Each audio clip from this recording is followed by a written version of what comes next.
আজকে আমরা যে বিষয়ে খুতবা দেওয়ার ইচ্ছা পোষণ করেছি তা হচ্ছে গুনাহ, পাপ। এই গুনাহ বা পাপ এটা কি, এই বিষয়টি আমরা কোরআন এবং সুন্নাহর আলোকে জানব। মানুষ কেন গুনাহ করে, গুনার ভয়াবহতা কি, গুনার ক্ষতি কি, সংক্ষিপ্তভাবে আমরা জানার চেষ্টা করব।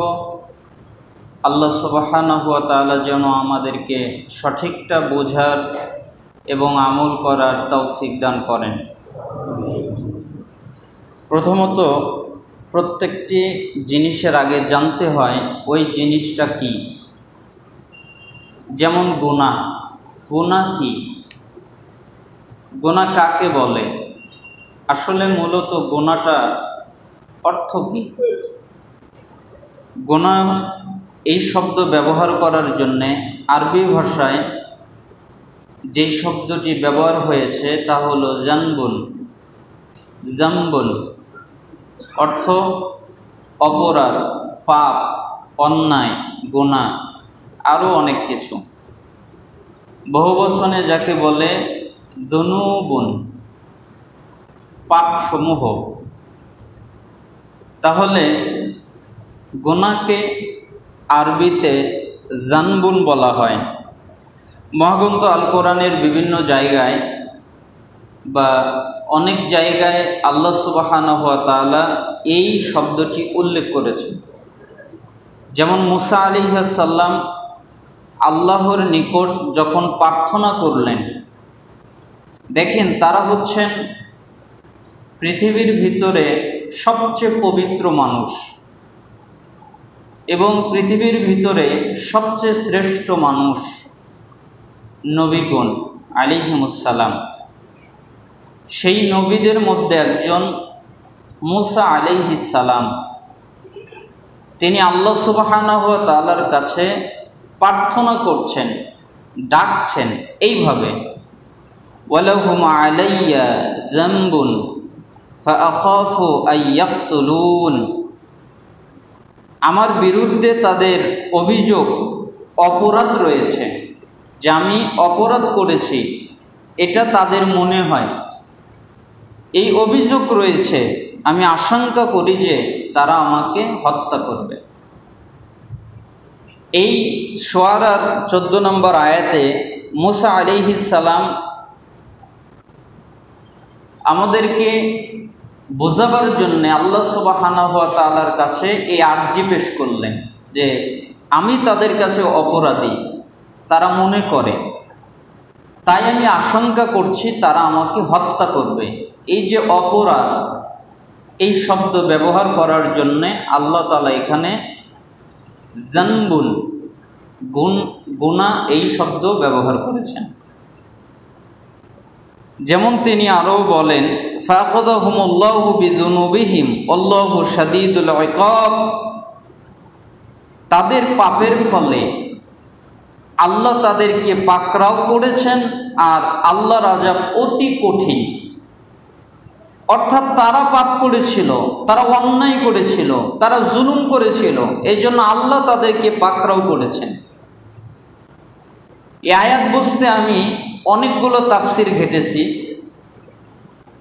অধিকাংশ মুফাসসিরিন কিরাম তারা বলেছেন যে এর মূল মেসেজটা হলো আল্লাহ তাআলা বোঝাতে চাচ্ছেন কেউ যদি অন্যায় করে, অত্যাচার করে, অপরাধ করে, তাহলে আল্লাহ সুবহানাহু ওয়া তাআলা তাদের উপরে শাস্তি নাজিল করেন আর তাদেরকে পাকড়াও করেন, হয়তো কাউকে আস্তে আস্তে অথবা কাউকে খুব দ্রুত।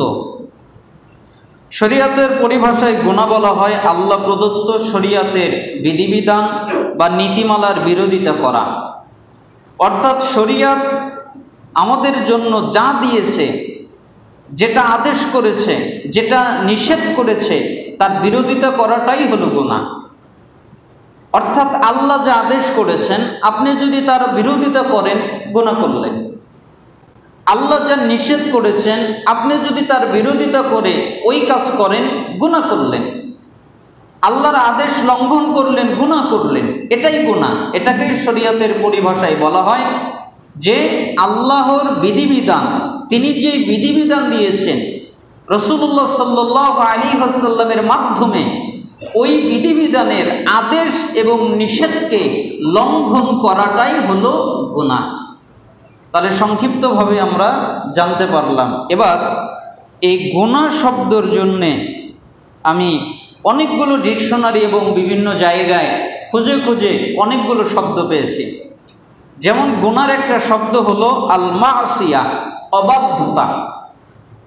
আল্লাহ সুবহানাহু ওয়া তাআলা গুনাহ ব্যবহার করার জন্য কোনো জায়গায় জানবুন বলেছেন, আবার কোনো জায়গায় অন্য শব্দ উল্লেখ করেছেন। আমি কোরআনে যতগুলো পেয়েছি সবগুলো এখানে একত্রিত করেছি। তার একটা হচ্ছে আল মাসিয়া বা অবাধ্যতা, অর্থাৎ আল্লাহর অবাধ্যতা করা, শরীয়তের অবাধ্যতা করা, এটাও হলো গুনাহ। কিভাবে? আল্লাহ তাআলা বলেন, ওয়ামান ইয়াসিল্লাহ ওয়া রাসূলাহু ওয়া ইয়াতাআদ্দা হুদুদাহু ইদখিলহু নারা খালিদান ফিহা ওয়া লাহু আযাবুম মুহিন। এখানে ওয়ামান ইয়াসি, এখানে একটি শব্দ আল্লাহ সুবহানাহু ওয়া তাআলা উল্লেখ করলেন, অর্থাৎ যে কেউ, সে যে কেউ হতে পারে। মান শব্দটা ব্যাপক অর্থে ব্যবহার হয়, যে কারোর জন্য প্রযোজ্য হয়। যে কেউ, পুরুষ হোক নারী হোক, ইহুদি হোক খ্রিস্টান হোক, মুসলমান হোক অমুসলিম হোক, কাফের হোক মুরতাদ হোক, যে কেউ আল্লাহ এবং তার রাসূলের অবাধ্যতা করে। আল্লাহ একটা কাজ করতে বলেছেন, সে সেটা করে না। আল্লাহ একটা কাজ নিষেধ করেছেন, সে সেটাই করে। রাসূল সাল্লাল্লাহু আলাইহি ওয়াসাল্লাম একটা আদেশ করেছেন, সেটা পালন করে না। রাসূল সাল্লাল্লাহু আলাইহি ওয়াসাল্লাম কিছু নিষেধ করেছেন, সে ওই নিষেধকৃত বিষয় থেকে বিরত হয় না। তার মানে যে কেউ আল্লাহ এবং রাসূলের অবাধ্যতা করে এবং তার সীমা অতিক্রম করে, তিনি অবশ্যই তাকে জাহান্নামের আগুনে নিক্ষেপ করবেন, অবশ্যই ঢুকাবেন। আল্লাহর অবাধ্যতা করা যে কত জটিল পাপ, কত জটিল গুনাহ, কত বড় গুনাহ। এই জন্য আল্লাহ তাআলা সূরা নিসার এই 14 নম্বর আয়াতে বলছেন, যে কেউ আল্লাহ এবং রাসূলের অবাধ্যতা করবে এবং সীমা লঙ্ঘন করবে, আল্লাহ তাকে জাহান্নামের আগুনে প্রবেশ করাবেন। শুধু তাই নয়, খালিদান ফিহা, সেখানে ও চিরকাল থাকবে। চিরকাল, বের হওয়ার কোনো সুযোগ নেই, পরিত্রাণ পাওয়ার কোনো সুযোগ নেই, চিরকাল থাকবে। আর ওয়ালাহু আযাবুম মুহিন, তার জন্য রয়েছে অপমানজনক শাস্তি।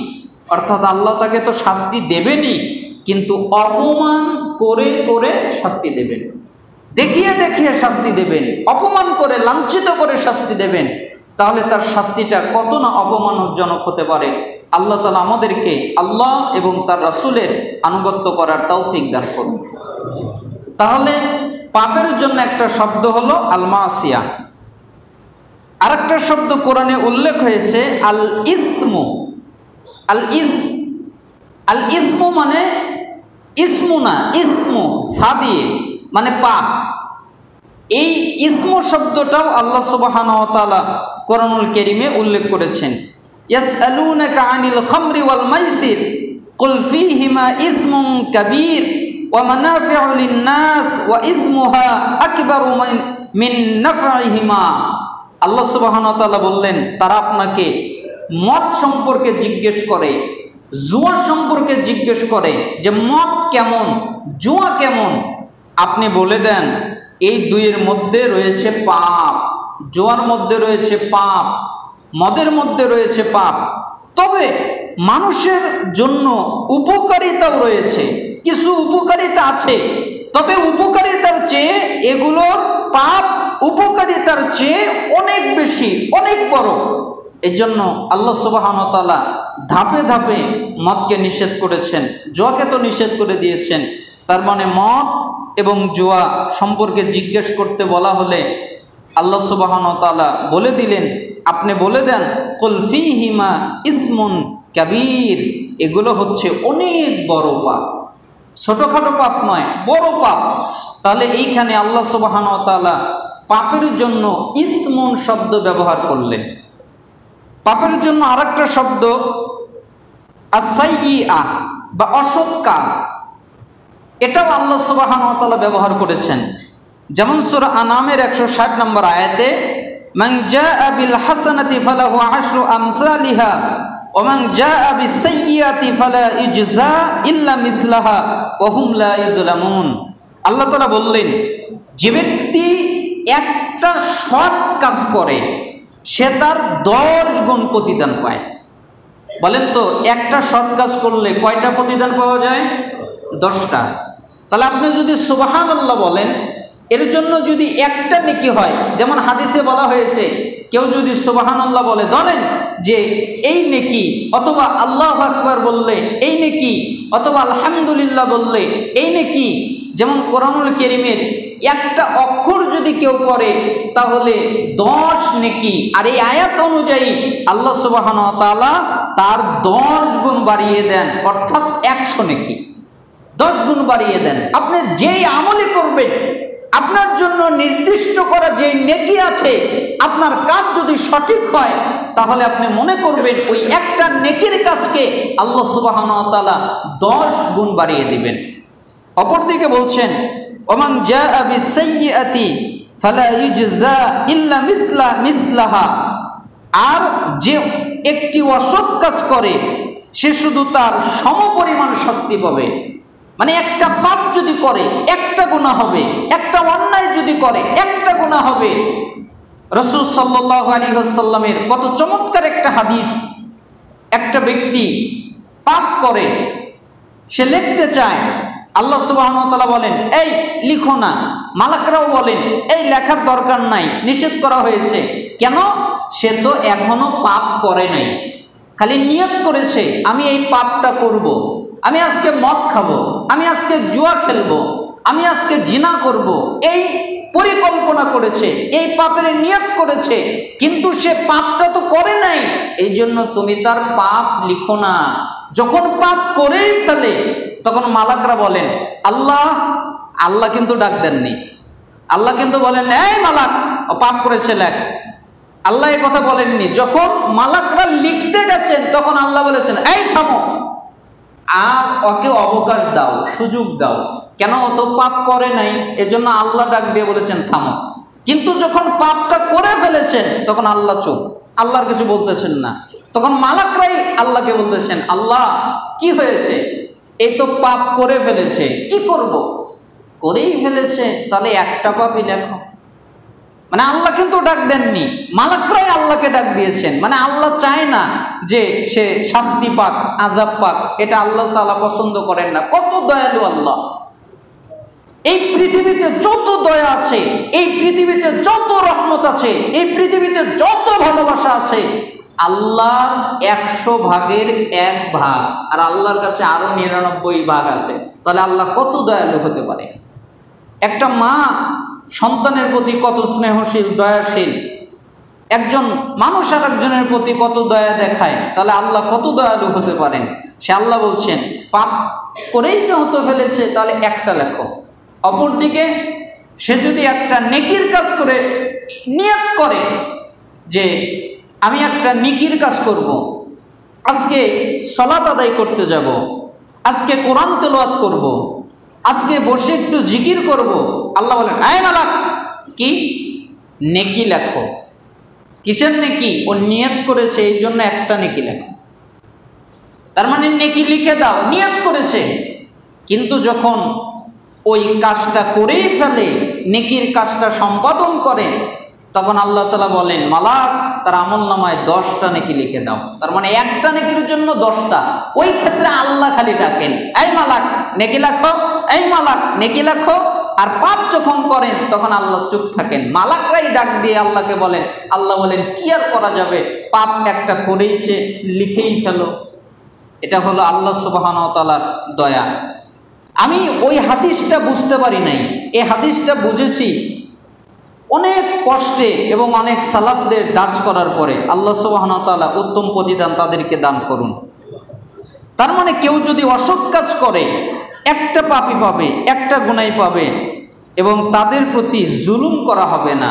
আল্লাহ সুবহানাহু ওয়া তাআলা জুলুমকারী নন, তিনি কারো উপরে জুলুম করে না। পাপের জন্য ব্যবহার করা আরেকটি শব্দ 4 নম্বর আল জুরমু। আল জুরমু মানে অপরাধ, এটাও পাপের জন্য ব্যবহার হয়। যেমন আল্লাহ তাআলা বলেন, ইন্নাহু লা ইউফলিহুল মুজরিমুন, কশিন কালেও অপরাধীরা সফল হবে না। যারা অপরাধ করে, যারা অন্যায় করে, যারা জুলুম করে, তারা কশিন কালেও সফলতা লাভ করবে না। সূরা ইউনূস 17 নম্বর আয়াত। পাপের জন্য আরেকটি শব্দ ব্যবহার হয় আল হারাম। হারাম, এটা তো আপনারা জানেন যে পাপের জন্য ব্যবহার হয়, এটা হারাম, এটা হারাম। হারাম মানে অবৈধ, করা যাবে না, নিষিদ্ধ। আল্লাহ তাআলা বলেন, ওয়া ইয়াতুকুম উসারা তুফাদুহুম ওয়া হুয়া মুহাররামুন আলাইকুম ইখরাজুহুম। আর যদি তারা যুদ্ধবন্দী হয়ে তোমাদের কাছে আসে, তবে তাদের মুক্তির জন্য মুক্তিপণ আদায় করছো, অথচ তাদেরকে তাদের গৃহ থেকে উচ্ছেদ করাই তোমাদের জন্য অবৈধ ছিল, এটা তোমাদের জন্য উচিত হয় নাই। এখানে আল্লাহ সুবহানাহু ওয়া তাআলা হারাম শব্দ ব্যবহার করেছেন।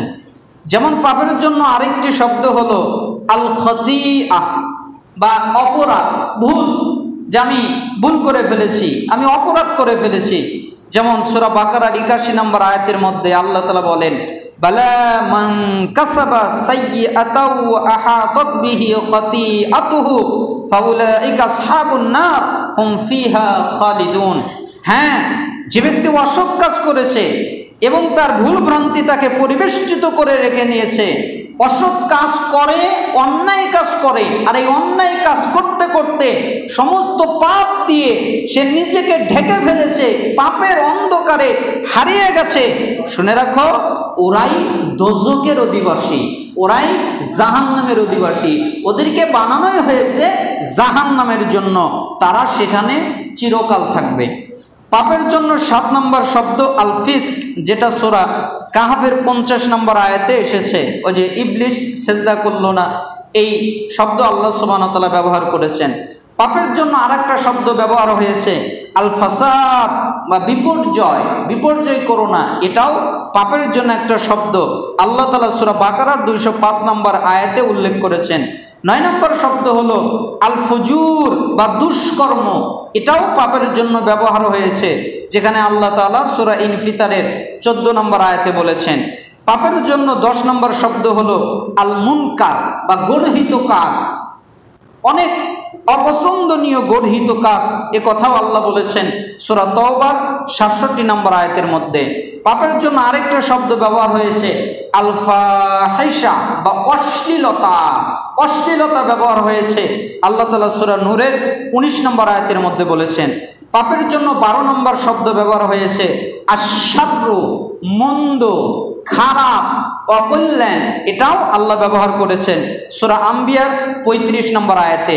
পাপের জন্য 13 নম্বর শব্দ আল-লামামু বা ছোট অন্যায়, এ কথাও আল্লাহ তাআলা সূরা নাজমের 32 নম্বর আয়াতে বলেছেন, আল্লাযীনা ইয়াজতানিবুনা কাবাইরাল ইসমি ওয়াল ফাওয়াহিশা ইল্লাল লামামা ইন্না রাব্বাকা ওয়াসিউল মাগফিরা। যারা বড় বড় গুনাহ এবং অশ্লীল কাজ থেকে বেঁচে থাকে, তারা ছোটখাটো অপরাধ করলেও নিশ্চয়ই তোমার পালনকর্তার ক্ষমা সুদূর বিস্তৃত, তিনি তোমাকে ক্ষমা করে দিবেন। সূরা নাজম 32 নম্বর আয়াত। তার মানে কেউ যদি অনেক বড় পাপ, যেটা কাবিরা গুনাহ, অনেক বড় অন্যায়, একটা কাবিরা গুনাহ যদি কেউ করে আর তওবা না করে যদি মারা যায়, তাহলে তাকে জাহান্নামে যেতে হবে ওই পাপের কারণে।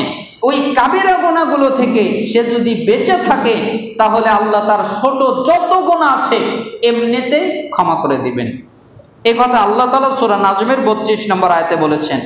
পাপের জন্য 14 নম্বর শব্দ আল উইজরু বা পাপ, যেটা আল্লাহ তাআলা সূরা আনামের 164 নম্বর আয়াতে বলেছেন। পাপের জন্য 15 নম্বর শব্দ আল হিনসু, অন্যায়ের প্রতি ফিরে যাওয়া, পাপের প্রতি ফিরে যাওয়া, এই কথা আল্লাহ সূরা ওয়াকিয়ার 46 নম্বর আয়াতে বলেছেন। পাপের জন্য 16 নম্বর শব্দ হলো আল হুব বা গুনাহ।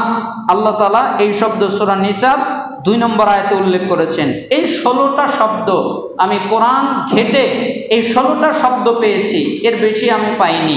হয়তো বা আরও শব্দ থাকতে পারে, সেটা আমার হয়তো অজানা আছে। তবে এই 16টা শব্দ দিয়ে আল্লাহ সুবহানাহু ওয়া তাআলা পাপের বিভিন্ন ধরন উল্লেখ করেছেন। তাহলে আমরা জানলাম আসলে পাপ কি এবং কাকে বলে।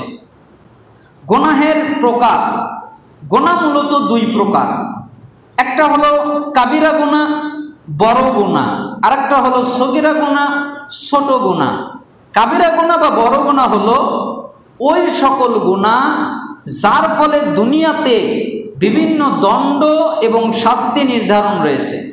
যেমন মানুষ হত্যা করা, মানুষ হত্যা করলে তার পরিবর্তে হত্যা করতে হবে। যেমন চুরি করা, চুরি করলে তার হাত কেটে দিতে হবে। যেমন ব্যভিচার করা, ব্যভিচার করলে সে অবিবাহিত হলে 100 বেত্রাঘাত, 1 বছর দেশ থেকে নির্বাসন। আর সে যদি বিবাহিত হয় তাহলে তাকে পাথর মেরে হত্যা করতে হবে।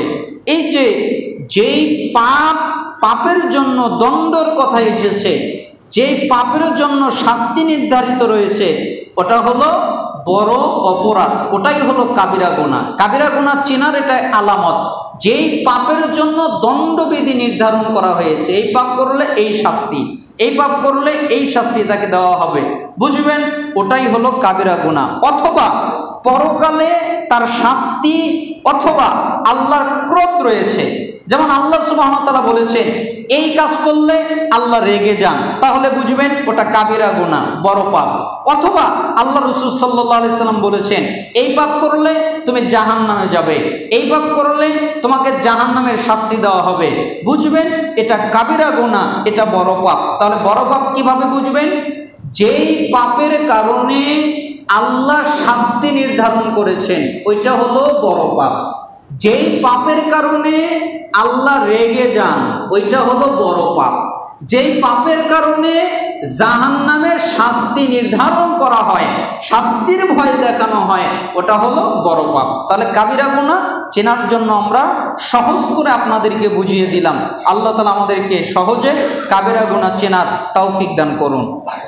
বড় গুনার আরও উদাহরণ আছে, শিরিক করা, পিতামাতার অবাধ্যতা হওয়া, ব্যভিচার করা, চুরি ডাকিতা করা, আরও অনেক কিছু আছে। বড় গুনাহের বিভিন্ন অবস্থা বা দিক রয়েছে, তা কয়েক ভাগে বিভক্ত।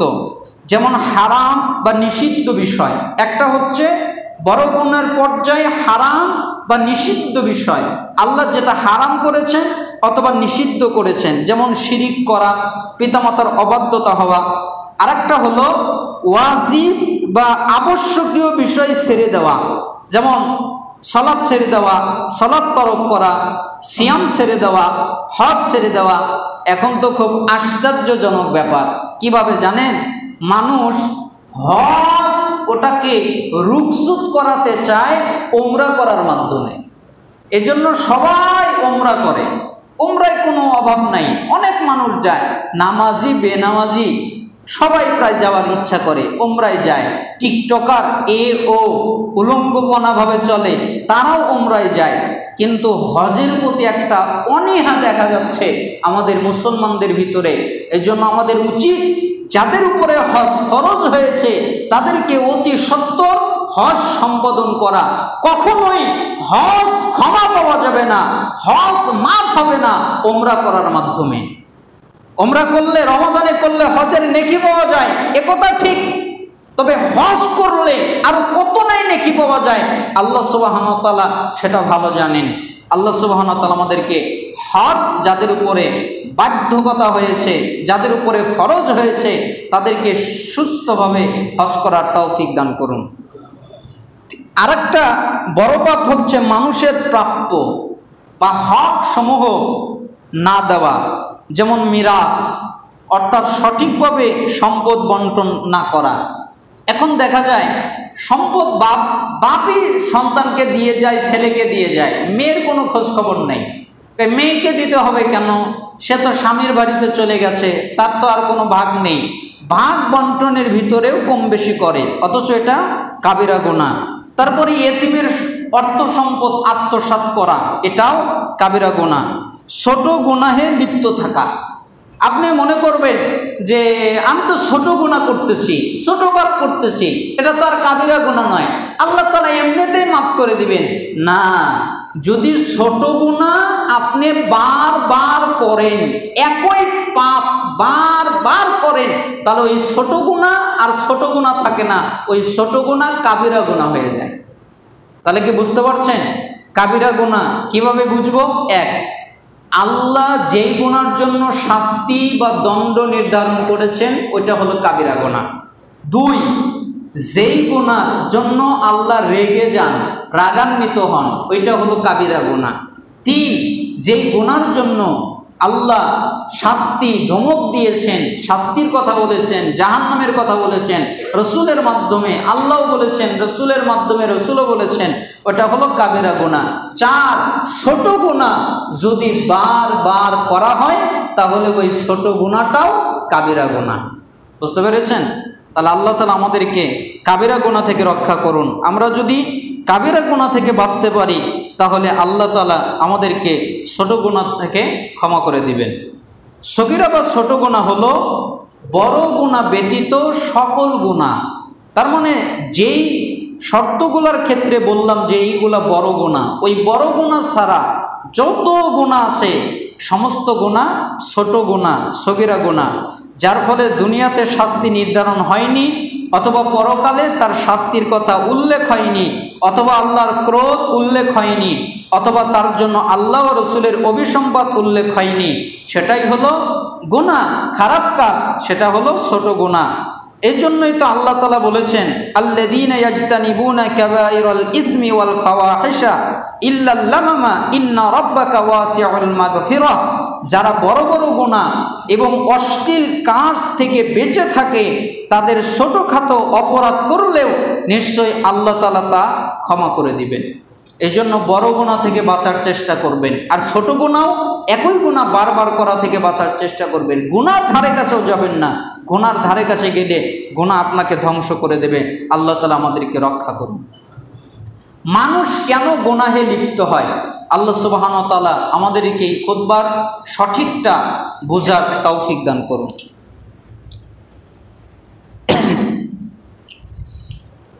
আলহামদুলিল্লাহি ওয়াহদা ওয়াসসালাতু ওয়াসসালামু আলা রাসূলিল্লাহ, আম্মা বাদ।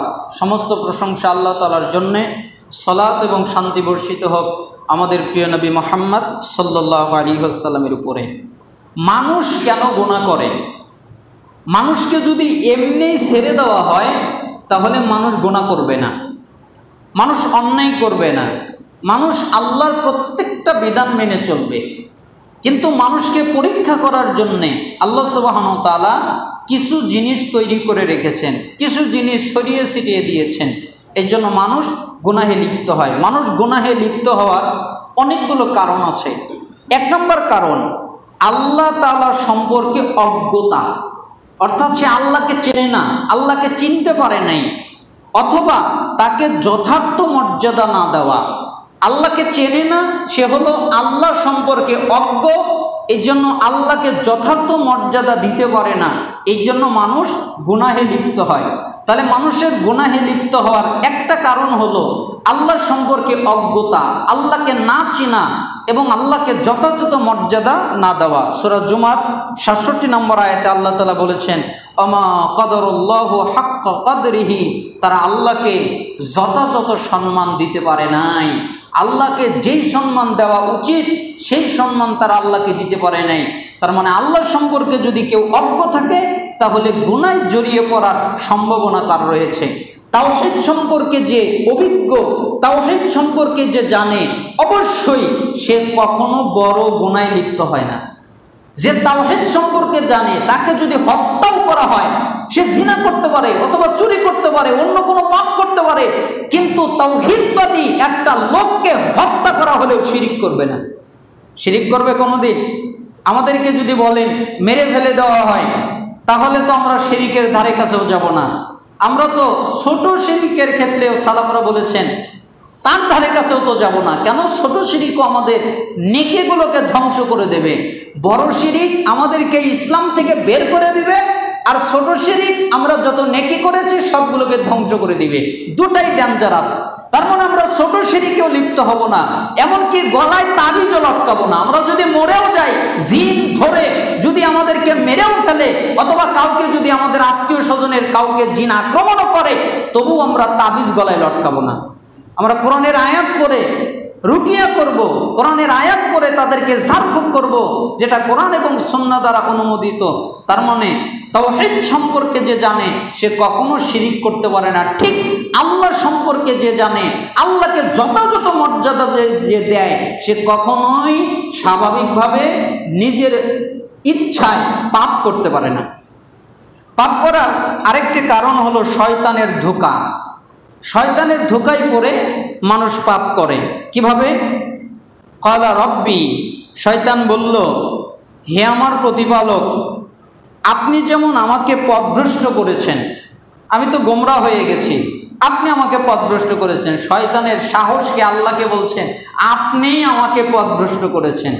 আপনি যেহেতু আমাকে পথভ্রষ্ট করেছেন, আমিও তাদের সবাইকে পৃথিবীতে নানা সৌন্দর্যে আকৃষ্ট করব এবং তাদের সবাইকে পথভ্রষ্ট করে দেব আপনার একনিষ্ঠ বান্দাদের ব্যতীত।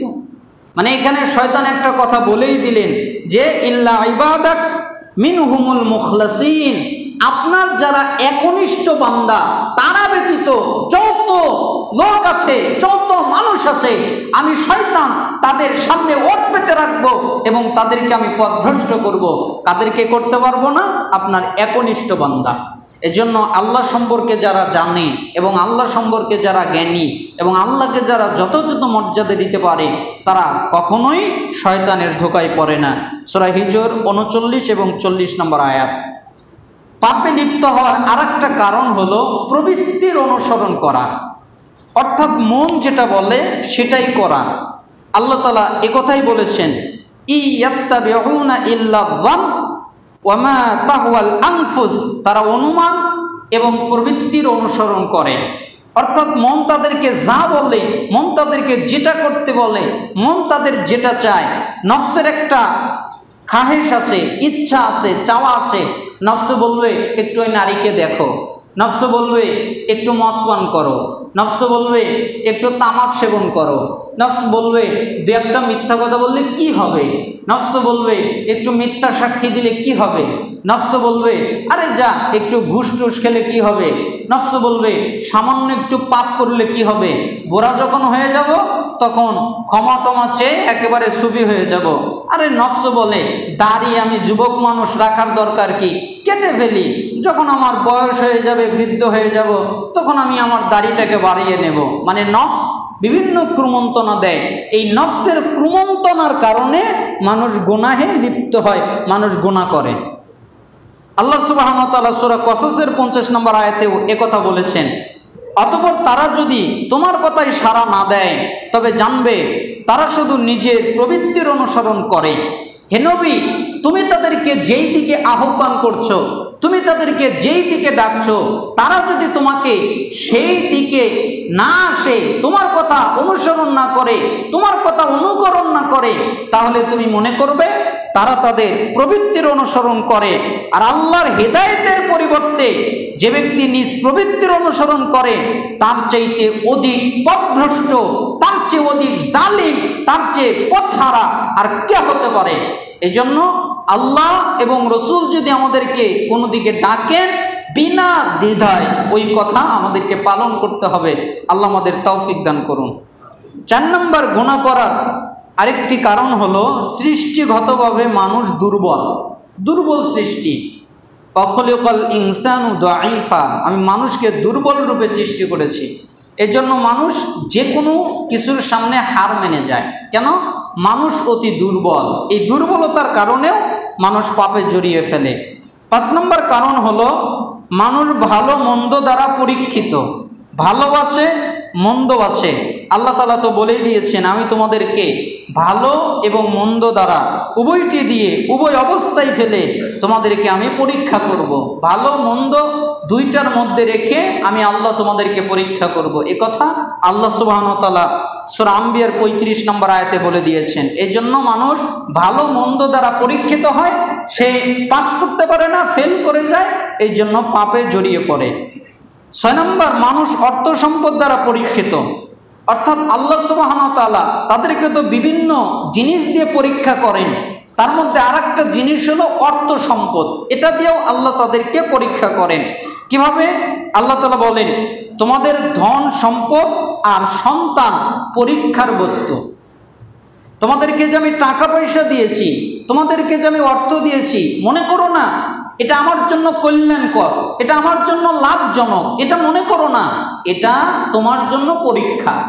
আমি যে তোমাকে সন্তানটা দিয়েছি, তুমি মনে করো না এই সন্তান বড় হয়ে আমাকে কাজ কারবার করে চাকরি বাকরি করে আমাকে সুখে রাখবে, সুন্দরভাবে খাওয়াবে, সুন্দরভাবে রাখবে, এ কথা মনে করো না। কেন? তোমার সন্তান তোমার জন্য একটা পরীক্ষা। তুমি যদি তোমার সন্তানকে মানুষ করতে না পারো, তুমি যদি তোমার সন্তানকে সৎ পথে আনার চেষ্টা না করো, হেদায়েতের মালিক কে? আল্লাহ। আমাদের দায়িত্ব কি? চেষ্টা করা, তাই না? আমরা যদি চেষ্টা করি তাহলে আল্লাহ আমাদেরকে ক্ষমা করে দিবেন। কেন? আমরা সন্তানের পিছনে মেহনত করেছি, চেষ্টা করেছি। কিন্তু আমরা যদি চেষ্টা না করে সন্তানকে ছেড়ে দেই, আল্লাহি, আল্লাহর কসম, আল্লাহ তাআলা অবশ্যই পাকড়াও করবেন। ওই সন্তান যত পাপ করবে তত পাপের দায়ী আমি নিজেও হব। এই জন্য সাবধান, সন্তান সন্ততি পরীক্ষা, ধন সম্পদ পরীক্ষা। সেজন্য ধন সম্পদকে সঠিকভাবে ব্যবহার করবেন এবং সন্তান সন্ততিকে সঠিকভাবে বড় করবেন, লালন পালন করবেন, যেন এই সম্পদ আপনার বিরুদ্ধে না যায়, যেন এই সন্তান সন্ততি আপনার বিরুদ্ধে না যায়। আল্লাহ সুবহানাহু ওয়া তাআলা আমাদেরকে রক্ষা করুন। সূরা তাগবুনের 15 নম্বর আয়াতে আল্লাহ সুবহানাহু ওয়া তাআলা একথা বলে দিয়েছেন। আরো বলে দিয়েছেন যে তোমরা এগুলোকে ভালোবাসো, তাও আমি এগুলো তোমাদের জন্য পরীক্ষার বস্তু বানিয়ে দিয়েছি। নবী সাল্লাল্লাহু আলাইহি ওয়াসাল্লাম বলেন, সহিহ বুখারীর হাদিস, আল্লাহর শপথ, তোমরা অভাবগ্রস্ত হয়ে যাবে এই ভয় আমি করছি না। তোমরা গরিব হয়ে যাবে, তোমাদের টাকা পয়সা কমে যাবে, তোমাদের সম্পত্তি কমে যাবে। দেখেন না, রাসূলুল্লাহ সাল্লাল্লাহু আলাইহি সাল্লামের সময়ে টাকা পয়সা, সম্পত্তি, এমনকি খাদ্যর কত সংকট ছিল, তেমন খাবার পায়নি, তেমন সুস্বাদু খাবারের ব্যবস্থা ছিল না। আর আজকে বাংলাদেশের কোনো মানুষ অনাহারে থাকে? হয়তো ফিলিস্তিন সেটা একটা ব্যতিক্রম ব্যাপার, কারণ সেখানে ইহুদিদের চক্রান্ত এবং তাদের নির্যাতন এবং তাদের অত্যাচারের কারণে তাদের কাছে খাবার পৌঁছে যাচ্ছে না, পৌঁছাতে পারছে না। কিন্তু মানুষ দিচ্ছে, অভাব নেই, মানুষ দেওয়ার চেষ্টা করছে, কিন্তু তাদের কাছে পৌঁছানো যাচ্ছে না ইহুদিদের, খ্রিস্টানদের, ইহুদিদের চক্রান্তের কারণে।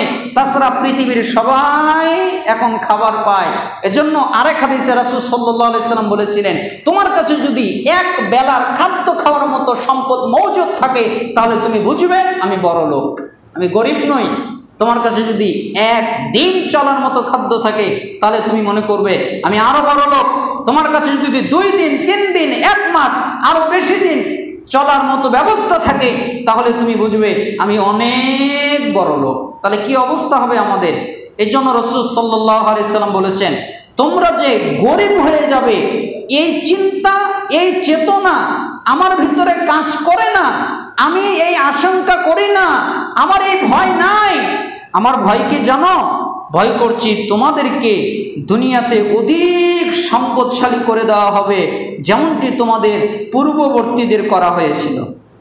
আমি এখন দরিদ্র, আমাদের যুগের লোকেরা এখন দরিদ্র, কিন্তু আগে কারণ ছিল কত ধনের সম্পদের অধিকারী, ফিরআউন ছিল কত ধন সম্পদের অধিকারী।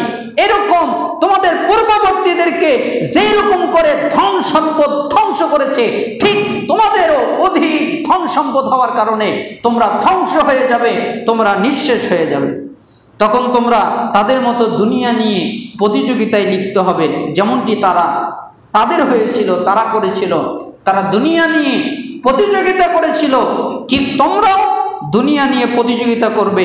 এর ফলে তোমাদেরকে ধ্বংস করা হবে, যেমনটি তাদেরকে ধ্বংস করা হয়েছিল। তারা যেমন ধ্বংস হয়ে গিয়েছিল, তোমরাও এই ধন সম্পদের ফিতনার কারণে তোমরাও ধ্বংস হয়ে যাবে, তোমাদেরকেও ধ্বংস করা হবে। বুঝবে তখন যখন তোমরা কবরে চলে যাবে। আল্লাহ সুবহানাহু ওয়া তাআলা আমাদেরকে ধন সম্পদের ফিতনা থেকে হেফাজত করুন, রক্ষা করুন। 7 নম্বর, মানুষ ভুল করার, অপরাধ করার কারণ হলো মানুষের সৃষ্টিগত স্বভাব হলো ভুল ত্রুটিতে লিপ্ত হওয়া। যারা গুনাহ করে না তারা মানুষ নয়, তারা হলো ফেরেশতা। যারা গুনাহ করে না তারা কারা? ফেরেশতা। আর গুনাহ যারা করে তারাই হলো মানুষ। একথাই নবী সাল্লাল্লাহু আলাইহি ওয়াসাল্লাম বলেছেন, কুল্লু বানি আদম খাত্তাউন ওয়া খায়রুল খাত্তাইনা আত-তাওয়াবুন। প্রত্যেক আদম সন্তান ভুলকারী, কিন্তু এই আদম সন্তান ভুলকারীদের মধ্যে সবচেয়ে উত্তম ওই ব্যক্তি যেই ব্যক্তি তওবা করে। আপনার দ্বারা গুনাহ হতে পারে, আপনি গুনাহ করতে পারেন, আমি বলছি না যে গুনাহ হবে না, গুনাহ হতে পারে, অন্যায় হতে পারে, অপরাধ হতে পারে, কিন্তু সবচেয়ে আশ্চর্যের বিষয় হলো সেইটা যেটা হলো আপনি আল্লাহর কাছে ক্ষমা চাইলেন না, আপনি আল্লাহর কাছে তওবা করলেন না, আপনি আল্লাহর কাছে মাফ চাইলেন না। এটা হলো সবচেয়ে বড় অন্যায়। কেন ক্ষমা চাইলেন না, কেন মাফ চাইলেন না, কেন অন্যায় থেকে বাঁচার চেষ্টা করলেন না? এটা হচ্ছে অনেক বড় অন্যায়। আল্লাহ সুবহানাহু ওয়া তাআলা আমাদেরকে রক্ষা করুন। আল্লাহ সুবহানাহু ওয়া তাআলা তার বান্দার প্রতি কত যে দয়াশীল। আমরা পূর্বে একটা হাদিসের মধ্যে ইঙ্গিত দিয়েছিলাম যে আল্লাহ সুবহানাহু ওয়া তাআলা তার বান্দার প্রতি অনেক দয়াশীল। আচ্ছা দেখেন না, দেশে অনেক মহামারী হয় না? কি তৈরি হয়? ভ্যাকসিন তৈরি হয় না? হয় না? আপনারা কি বলেন, ভ্যাকসিন তৈরি হয় না? দেশে অনেক মহামারী হয়, মহামারীর জন্য ভ্যাকসিন তৈরি হয়। দেশের ভিতরে অনেক কিছু দেখা যায়, অনেক রোগ ব্যাধি দেখা যায়, অনেক রোগ ব্যাধি বাসা বাঁধে, ওই রোগের জন্যেও অনেক ঔষধ তৈরি হয়, হয় না? জ্বরের মেডিসিন আছে না নাই? ঠান্ডার মেডিসিন আছে না নাই? সবগুলো থেকে বাঁচার প্রতিরক্ষা আছে। বৃষ্টি, আগের মানুষ জানতো না কিভাবে ছাতা বানাতে হয়, এখন ছাতার ব্যবস্থা হয়েছে, আরো আপগ্রেড করেছে, শরীরের সাথে মিশে থাকে, রেইনকোটের ব্যবস্থা হয়েছে। কত আপগ্রেড, মানুষ কত উন্নত হয়ে গেছে, মানুষ সব বুঝতে পারে, মোবাইলের মাধ্যমে এক জায়গা থেকে আরেক জায়গায় খবর নিতে পারে, কত সহজ হয়ে গেছে।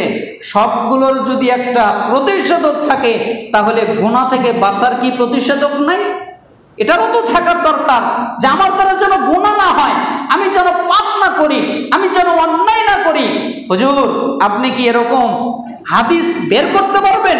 হাদিসের মধ্যে থেকে এনে দিতে পারবেন যে হাদিসের মধ্যে রাসূল সাল্লাল্লাহু আলাইহি সাল্লাম বলেছেন আল্লাহর আদেশ ক্রমে যে এই আমল করলে আর আমি গুনাহ করব না, এরকম আমল কি আপনি বের করতে পারবেন? আমি বলবো হ্যাঁ, কোরআন এবং সুন্নায় এর জন্য আল্লাহ সুবহানাহু ওয়া তাআলা একটা সুন্দর ফায়সালা রেখে দিয়েছে। গুনাহই হবে না, আপনার দ্বারা পাপই হবে না, ওই দিন আপনি একদম সুরক্ষিত যদি ইখলাসের সাথে পড়তে পারেন। রাসূল সাল্লাল্লাহু আলাইহি সাল্লাম বলেছেন, মিশকাতের 975 নম্বর হাদিস, হয়তো মনে থাকবে না দোয়াটা, বলে দিচ্ছি কত নম্বর হাদিস? 975। এটা খালি মনে রাখেন, মিশকাতের আমাদের যাদের আহলুল হাদিসদের সালাফিদের যে মিশকাত পাওয়া যায়, এমনকি হানাফিদের যে মিশকাত, যেটা মাকতাবাতুল বায়ান এবং আরো বিভিন্ন জায়গায় বের হয়েছে, তাদের কিতাবে ইসলামিয়া কুতুবখানা সহ নাম্বার মিলে যাবে। 975 নম্বর হাদিস। কয় নম্বর হাদিস? মাকতাবাতুল ফাতাহ, যেটা হানাফিদের অনেক বড় লাইব্রেরি, তারও ওই মিশকাতেরই 975 নম্বর হাদিস। যে কোনো কিতাবের মিশকাতের 975 নম্বর হাদিস আরবি মূলটায় পেয়ে যাবেন যে রাসূল সাল্লাল্লাহু আলাইহি সাল্লাম বলেছেন, কেউ যদি ফজরের সালাত আদায় করে এবং মাগরিবের সালাত আদায় করে এবং ওই জায়গায়, মানে পা ঘোরানোর আগেই, আমরা সালাত আদায় করে পা ঘোরাই, তাই না? এই দিকে ঘুরে বসি। রাসূল সাল্লাল্লাহু আলাইহি সাল্লাম বলছেন, ফজরে এবং মাগরিবে কোন কয় ওয়াক্তে? 2 ওয়াক্তে। এক ওয়াক্তের নাম ফজর, আর এক ওয়াক্তের নাম কি? মাগরিব।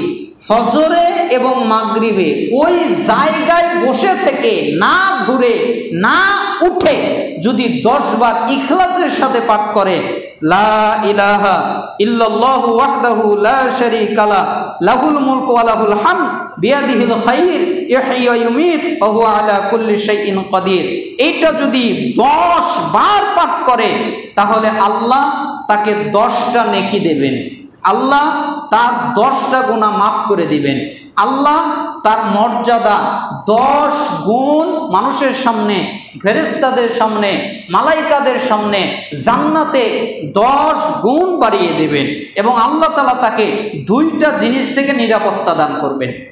কয়টা জিনিস থেকে? 2টা জিনিস থেকে। এক, আল্লাহ সুবহানাহু ওয়া তাআলা শিরিক ছাড়া যত গুনাহ আছে, শিরিক করে নাই, শিরিক থেকে বেঁচেছে, এছাড়া যত গুনাহ আছে সব যদি করেও ফেলে আল্লাহ তাকে মাফ করে দিবেন। সে শিরিক করে নাই, এছাড়া যত গুনাহ আছে সব করেছে, সগীরা সব গুনাহ করেছে, এরপরেও সে শিরিক করে নাই, আল্লাহ এমনিতেই মাফ করে দিবেন, লেখারই দরকার নাই, সব ক্ষমা করে দাও। এটা হলো একটা পুরস্কার। 2 নম্বর পুরস্কার হলো শয়তান থেকে নিরাপত্তা।